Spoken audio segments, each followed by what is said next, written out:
Hello everyone, welcome to our channel voice of couple. అందరూ ఎలా ఉన్నారు? Hope everyone is doing good. ఈ Adiyogi statue చూసి అయితే ఇది కోయంబత్తూర్ అనుకోకండి. సో ఇక్కడ నేను మిమ్మల్ని ఒక డాబాకి తీసుకెళ్తున్నాను. జనరల్లీ మనమైతే డాబాస్ అంటే హైవేస్ మీదనే ఎక్కువగా చూస్తూ ఉంటాం కదా. సో మన విత్ ఇన్ సిటీలో కూడా అంటే హైదరాబాద్లో కూడా చాలా వరకు కొన్ని డాబాలు ఉన్నాయన్నమాట. అందులో ది బెస్ట్ అంటే మంచిగా అనిపించిన డాబా, ది బెస్ట్ డాబా ఏంటి అంటే వీర్జీకా డాబా అనమాట. ఇక్కడికైతే నేను చాలాసార్లు విజిట్ చేశాను ఈ ప్లేస్ని. అండ్ ఇక్కడ ఫుడ్ కూడా చాలా బాగుంటుంది, ప్యూర్ వెజిటేరియన్ అనమాట. సో దీని లొకేషన్ డీటెయిల్స్ అయితే నేను డిస్క్రిప్షన్ బాక్స్లో ఇస్తాను, తప్పకుండా చూడండి. అండ్ మీరైతే ఒకసారి ఈ ప్లేస్ని విజిట్ చేయండి. ఇక్కడ ఒక స్పెషల్ ఐటమ్ కూడా ఉంటుంది, అదేంటో నేను లాస్ట్లో చెప్తాను. సో ఇంతకుముందు ఇలా ఉండేది కాదు ఈ డాబా, చాలా రెనోవేట్ చేశారనమాట. అంటే కొత్తగా ఉంది, ఇప్పుడంతా కొత్తగా చేశారు. ఇదంతా అసలు ఇలా ఏం ఉండకపోతుండే, జస్ట్ స్టార్టింగ్లో ఒక సిట్టింగ్ ఏరియా, ఒక 4-5 టేబుల్స్ అలా ఉంటుండే అనమాట. సో పంజాబీ స్టైల్లో ఉంది ఇప్పుడు ఇక్కడ. చాలా ప్లెజెంట్ ఉంటుంది అనమాట అట్మాస్ఫియర్ కూడా. సో వీర్జికా డాబా ఏంటంటే ప్యూర్ వెజిటేరియన్ పంజాబీ డాబా అనమాట. నెక్లెస్ రోడ్ సైడ్ ఉంటుంది. ఇదైతే చాలా మంచి spot for both locals and tourist. ఇక్కడైతే ఫుడ్ చాలా డెలిషియస్ ఉంటుంది అండ్ చాలా అఫోర్డబుల్ ప్రైజెస్ అనమాట. లోపల ఇలా ఉందన్నమాట అంబియన్స్ అయితే మంచిగా ఏంటి ఒక పంజాబీ కల్చర్, పంజాబీ లుక్ అలా కనిపించింది అనమాట ఇన్ డీటెయిల్గా. ఇలాంటివి అంటే ఏమంటారు వీటిని, ఏదో వర్క్ అంటారు, సమ్ ఎంబ్రాయిడరీ వర్క్ లాంటి సెట్టింగ్ ఉందన్నమాట అక్కడ. సో ఇదంతా కూర్చోడానికి ఏరియా ఇంతకుముందు లేకుండా ఇప్పుడు చాలా వరకు మంచిగా ఉంది. వీకెండ్స్లో మాత్రం అసలు రాకూడదు, చాలా క్రౌడెడ్ ఉంటుంది ఇక్కడ. సో ఈ మెనూ వచ్చేసి ఇక్కడ చాలా అఫోర్డబుల్ ప్రైజెస్, మీకు అన్నీ కూడా ఒక వితిన్ 300 లోపు మాత్రమే దొరుకుతూ ఉంటాయి అన్నమాట.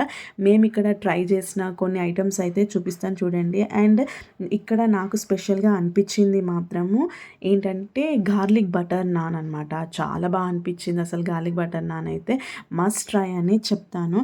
ఇక్కడనైతే ఈ డాబాలో ఉన్న కొన్ని ప్రోస్ అండ్ కాన్స్ అయితే చెప్పాలనుకుంటున్నా. ప్రోస్ ఏంటి అంటే మంచి ఫ్రెండ్లీ సర్వీస్ ఉంటుంది, normal atmosphere, open air seating అనమాట, అఫోర్డబుల్ ప్రైజెస్. అసలు ఫుడ్ అయితే చెప్పనక్కర్లేదు, సూపర్ ఉంటుంది. నేను చెప్పాను కదా మేము ట్రై చేసినవి కొన్ని అని చెప్పేసి. అయితే ఫస్ట్ అయితే మంచూరియా ట్రై చేసాము. ఎక్కడికి వెళ్ళినా కానీ నార్మల్గా వెజిటేరియన్స్లోనైతే మంచూరియా ఆర్డర్ చేసుకోవడం అది కామన్ అనమాట. సో ఫస్ట్ మేము మంచూరియా తోటి స్టార్ట్ చేసాము. ఆ తర్వాత నాన్స్ ఆర్డర్ చేసుకున్నాము. దానిలోకి పన్నీర్ బటర్ మసాలా అండ్ పాలక్ పన్నీర్ అలా చెప్పామన్నమాట. అండ్ మిక్స్డ్ వెజ్ కర్రీ కూడా చాలా బాగుంది. అండ్ మస్ట్ ట్రై అయితే నేను చెప్పిన ఈ గార్లిక్ బటర్ నాన్, అసలు అది చూస్తుంటేనే చూడండి నోరు ఊరుతుందనమాట నాకు. అసలు ఎంత బాగుండిందో టేస్ట్ అయితే మస్ట్ ట్రై అనమాట. అసలు ఎవరైనా ఈ వీడియో చూస్తే అక్కడికి వెళ్ళిన తర్వాత అది మాత్రం మిస్ అవ్వకండి, కంపల్సరీ ట్రై చేయండి. జనరల్గానే గార్లిక్ బటర్ నాన్ బాగుంటుంది, కాకపోతే ఇక్కడ ఇంకా బాగుందనమాట. అండ్ వీళ్ళ దగ్గర దొరికే షెజ్వాన్ ఫ్రైడ్ రైస్ కూడా చాలా టేస్టీగా ఉంది, కొంచెం స్పైసీ తక్కువనే ఉంటుంది. మీరు అడిగితే మట్టికి వాళ్ళు కొంచెం స్పైస్ ఎక్కువ వేసిస్తారు. నేను చెప్పాను కదా లాస్ట్లో ఒకటి ఉంటుందని, అదేనండి లస్సీ ఇక్కడ స్పెషల్ అనమాట. లస్సీ అయితే నేను ఇప్పటివరకు టేస్ట్ చేయలేదు, ఫస్ట్ టైం ఇక్కడే టేస్ట్ చేశాను. చాలా చాలా చాలా బాగుంది, మస్ట్ ట్రై అనమాట. కానీ ఈ డాబాకి మైనస్ ఏంటి అంటే సీటింగ్ అనేది చాలా లిమిటెడ్ ఉంటుంది. సో పీక్ అవర్స్లో మనకి టేబుల్ దొరకడం కొంచెం కష్టం అవుతుందన్నమాట. అండ్ వీకెండ్స్లోనైతే ఆ క్రౌడ్ని మనం భరించలేము. సో వీకెండ్స్లో అవాయిడ్ చేయండి వెళ్ళడం అయితే. కానీ ప్యూర్ వెజిటేరియన్స్కి మాత్రం ఇది ఒక మంచి ప్లేస్ అనమాట. పర్ఫెక్ట్ డాబా వైబ్ వస్తుంది. ఇప్పటివరకు మీకు ఈ వీడియో ఎలా అనిపించిందో తప్పకుండా కమెంట్ సెక్షన్లో షేర్ చేయండి. కమింగ్ టు పార్కింగ్ ప్లేస్, మనం స్ట్రీట్ పార్కింగ్ చేసుకోవచ్చు, లేదు అంటే లోపల కూడా మంచి పార్కింగ్ లాట్ ఉందన్నమాట. చాలా స్పేషియస్గా ఉంది, ఎలాంటి ఇబ్బంది లేదు. అండ్ ఫ్రీ పార్కింగ్ ప్లేస్ అనమాట. మీలో ఎవరైనా ఈ ప్లేస్ని విజిట్ చేశారా? చేసి ఉంటే మీ ఎక్స్పీరియన్స్ ఏంటో కమెంట్ సెక్షన్లో చెప్పండి. అండ్ ఇంకా ముందు చాలా వీడియోస్ అయితే వస్తున్నాయి. నేను ఎక్కడికి వెళ్ళినా కానీ ఒకవేళ నాకు ఇన్ఫర్మేటివ్ అనిపిస్తే అది ఖచ్చితంగా వీడియో చేస్తానన్నమాట.